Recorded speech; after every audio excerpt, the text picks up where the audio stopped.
All right, the clock is ticking, so let's get to these moves, huh?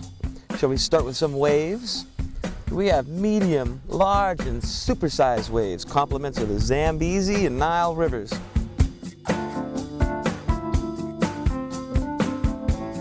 Anytime you're on a wave, you're having fun. Surfing is incredible. The rush of the water, unbelievable. There's one move, however, that stands out among wave moves, and that's the blunt.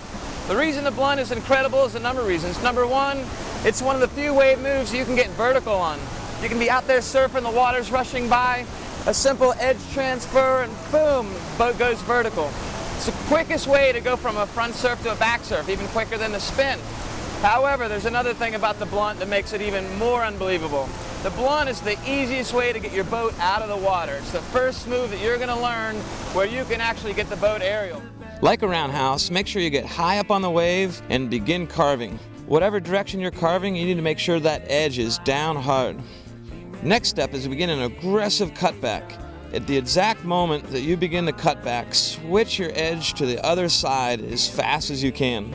At the same time, also put your weight on your bow as fast as you can, and also hit the back sweep as hard as you can at that exact same moment. So 3 things happen at once. You're carving, you do the edge transfer, you drop your weight on your bow, and you hit your back sweep all at the same time.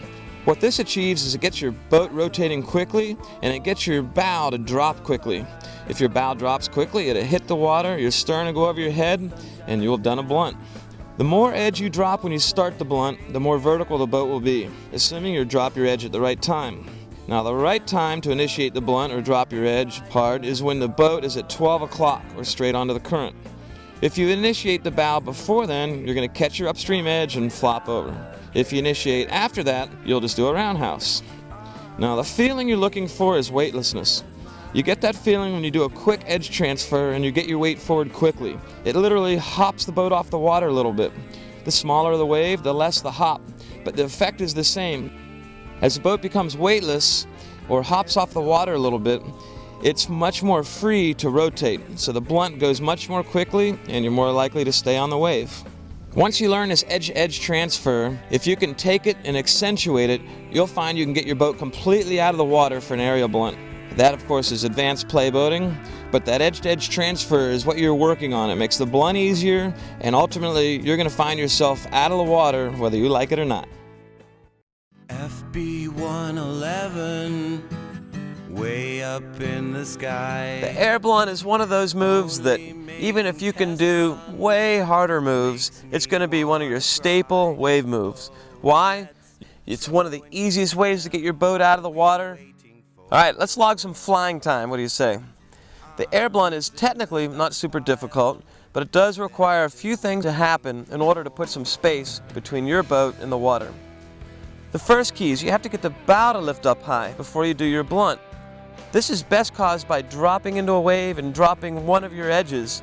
When you drop that edge about 15 to 30 degrees, your boat will rock back on the edge and your bow will lift up. The reason to get your bow up is now your bow is up and out of the water and your rear end's out of the water too. The only thing touching is your stern. So if you can get your stern out of the water, you're aerial. Now that your bow's up, there's 2 main ways to get your stern out of the water and get yourself aerial. Number 1, you can bone out. Boning out simply means that you push your bow down as hard as you can by leaning your body back as fast as you can. Since your bow goes down and your head and body go back, that pushes your stern up and out of the water. Same as doing an ollie on a skateboard. The next way to get your stern out of the water is just like the movement you do with a blunt. You throw your head and body down towards the water really fast and hard. Remember, for every action, there's an equal and opposite reaction. What's going to happen? Something has to go up. In this case, it's going to be your boat. So that's your second way to get the boat out of the water. Let's talk about the wave. The higher and steeper the wave is at your intended takeoff point, the part where you drop your edge and get the bow up, the easier it is to get air. So you want to try to get to the top of the wave and start your blunt as early as possible while you still have height. You can do the air blunt all the way in the trough, but it will never be as high or as dynamic or as easy as one done as you're dropping down the face. Now, when do you hit your initiation stroke and bring the bow around? Well, if you boned out, then wait for a second and hover over the water before rotating. If you threw your head and body down, you need to hit your stroke right away to make sure you get vertical and still land on the wave. Now the second your boat lands on the water again, you need to be hitting the backstroke hard. This will make sure that you stay on the wave. Now if you're having any trouble with the regular blunt, you need to refer back to Playboating Basics where we cover it. Now there's also another technique for getting the bow up and getting you ready for a blunt. We talked about dropping your edge, doing the edge-to-edge transfer. Well, it's also possible just to do this straight-on bounce to get your bow up. Now how do you do it? You simply get to the top of the wave, and when you're dropping in, you push the bow down hard onto the water, onto the wave with your feet.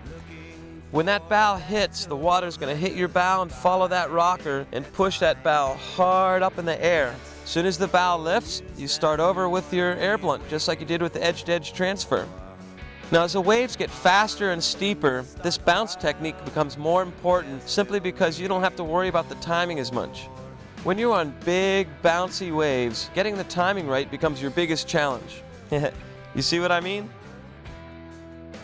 Nothing changes from the air blunt to the clean air blunt except the fact that you don't have your paddle to rotate the boat through. The two ways are, number one, when you do the edge-to-edge transfer, that gets the boat rotating, just not as fast as it would with your paddle. So what you do, as your bow is about to hit the water, you lift up on your knees, and the combination of the water hitting your bow and lifting up of your knees will pull the bow all the way downstream and allow you to land it. Because of the fact that your bow is going to hit the water hard and you don't have a lot of rotation speed to start with, you're always going to be more likely to flush on an aerial clean blunt than a regular air blunt.